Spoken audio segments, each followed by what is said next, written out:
दोस्तों, आपने बहुत सारे अगर संतों को सुना होगा तो संत एक बात बार बार कहते हैं, वो है शास्त्रों को पढ़ो, शास्त्रों का अध्ययन करो और अच्छी बातें सुनो, स्वाध्याय करो, महापुरुषों की किताबें पढ़ो। और आपने ये भी सुना होगा कि वो ये भी कहते हैं कि आपको कोई सुनाने वाला नहीं मिल रहा तो शास्त्रों को पढ़ के अपने भगवान को सुनाओ, भगवान कृष्ण को, भगवान शिव को, भगवान कृष्ण को श्रीमद् भागवत पुराण सुनाओ और भगवान शिव को शिव महापुराण सुनाओ।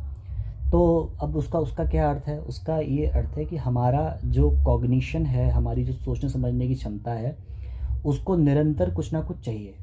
उसको नई नई कहानियाँ चाहिए। जो हमारी बुद्धि इतनी विकसित हो चुकी है, उसको कुछ कुछ चाहिए डोज। अगर आपने उसको पॉजिटिव डोज नहीं दिया तो वो नेगेटिव डोज लेने लगेगा स्वतः ही।